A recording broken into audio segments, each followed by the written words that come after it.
I'm Marci Baker of Alicia's Attic, here to share with you the clear view of quilting. In 1986, Sara Nephew developed the very first 60-degree clear view triangle ruler. She's been inspiring quilters throughout the years. When she decided to retire, Alicia's Attic purchased Clearview Triangle, and we arranged to publish any designs that she's continuing to create. Here is an example which is called Willow Wisp, which is in her newest book, Not Your Grandmother's Log Cabin.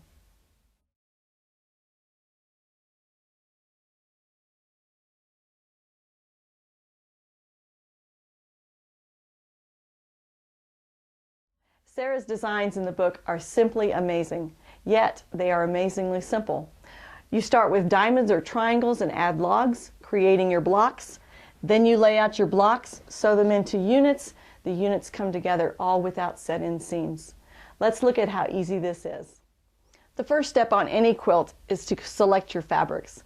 And I've had many quilters tell me it's the most challenging part for them. Yet I meet a lot of quilters that it's their favorite step in the process. Here I'm going to show you a tip that you can use for selecting fabrics for a scrap quilt. One, you need to first determine the values that are needed. Here in winter snow, I need lights for the snowflake and medium darks to darks for the background.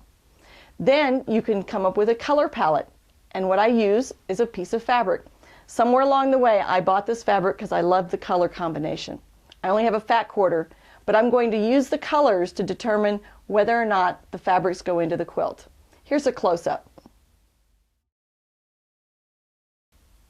So now that I know the colorway, then I look through my stash, and if the fabric is the right value, light, medium dark, or dark, and in those colors, it's considered for the quilt. I think the process worked really well for this particular quilt, and I've had lots of compliments on it. Now that you've chosen your fabrics, let's make sure you have the right tools. I recommend the 10-inch Clearview Triangle ruler. If you already have the 8 or the Super 60, I'd recommend purchasing our 12-inch ruler. It's a nice complement to what you already own. Either way, the 10 or the 12 is going to make these blocks very easy. Let's see how that works. Here are the 4 shapes we'll be using: triangles, triangle logs, diamonds, and diamond logs. In the book we have actual sizes so you can check and make sure you've got the right shape.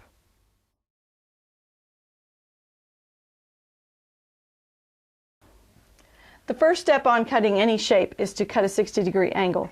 We can line up a rule line along the bottom edge and cut one 60-degree angle. To get the opposite, we would line up a rule line along the top edge.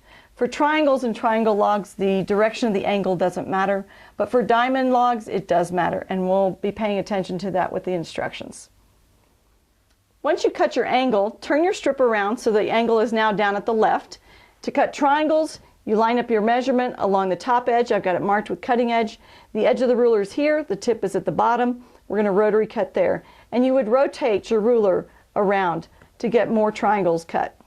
To cut a diamond, we start with the ruler along the bottom edge, lined up here, tip is here. We're only going to cut on this side, so it's like we're cutting 2 triangles at one time to get our diamond shape. That's going to be our diamond and our triangle chimneys.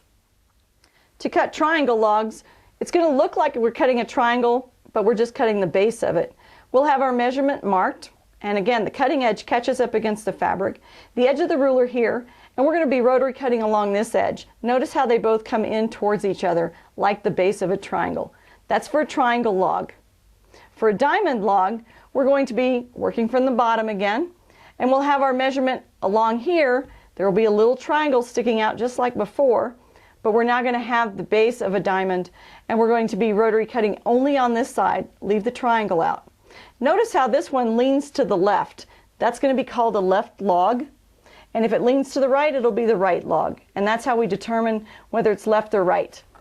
And here we can cut lefts and rights at the same time by cutting a right side up and a wrong side up at the same time.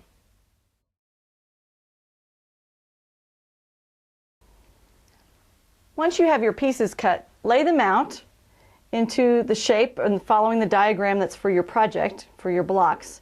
And here I'm going to make a winged triangle in that I start with a diamond and diamond logs, and I'm adding them in size. And then I'm going to add triangles on either corner. And these triangles we would pre-sew and add them on. And this one happens over here.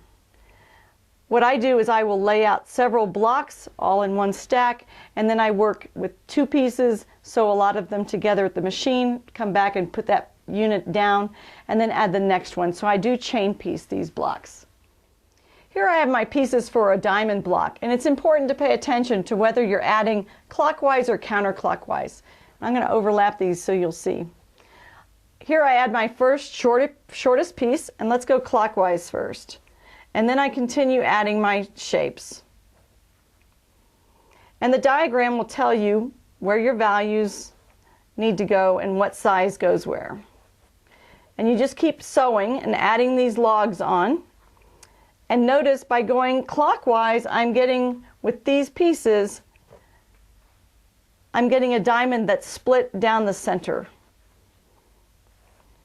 And depending on the design, you may need some that's split down the center this way, or let's look at it the other way. Okay, we're back at square one, and we're going to start with the diamond. We're going to add our first log, but we're going to go counterclockwise this time.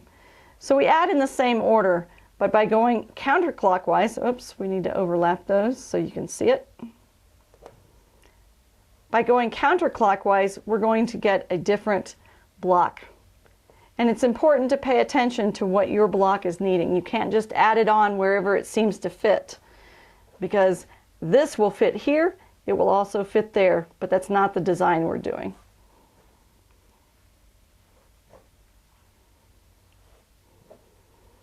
So here we've made the block, and it splits through the center side to side rather than through the center top to bottom. Here's what your seams will look like. Your triangle and your triangle log will look like they don't fit, and they should look kind of like a Christmas tree. You don't want to be sewing together boats. We're doing triangles.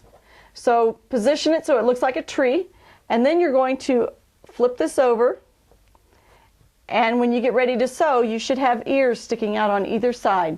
Just center this one on the triangle and the ears will be equal, and you're going to sew with a scant quarter. If you take too deep of a seam here, you will get something that sticks out on either side. Looks like it has shoulders. That means you're taking too deep of a seam and you need to get a smaller seam. For diamonds and diamond logs, the seam will look like this. You need to have ears sticking out on either side, and you need to make them fit your seam allowance that you're taking. And if you want to, you can trim off the ears using our Q-Tools corner cut. You line up both edges and trim off the ear, and you would do these 2 ears and these 2 on the orange and the yellow. And then you have pieces that will match exactly. So here's one where I've trimmed them off, and also with these 2, and when this is sewn on, it lines up exactly. So this is faster at the sewing machine, and there's no guessing, and that's using our Q-Tools corner cut. As you sew each log, you want to check and make sure that you're getting the right shape. Here I have the entire block, and it should measure 8.5, which it does, maybe trimming off a little bit, but I don't recommend trimming anything until the entire block is put together. You also want to make sure that you're staying within the 60-degree angles. You can use the ruler to test, or we have a press and check sheet that you can lay on top of the block, and you can check it after you add each log to make sure you're staying in the shape, or you can place the block on top of it and see that you've got the right shape. Either way, you want to make sure that you're staying within the 60-degree angles so that when you start to put these pieces together, they'll lay flat in the quilt. Here we are back at winter snow. Let's see how it gets put together. You make triangle blocks, then you sew the blocks together into half hexagons. So we have 3 triangles in a half hexagon. Then you lay those out into your quilt. You sew the half hexagons into rows, and then the rows come together, and that's when the snowflakes show up. That's how easy this one is. It's a great beginner project.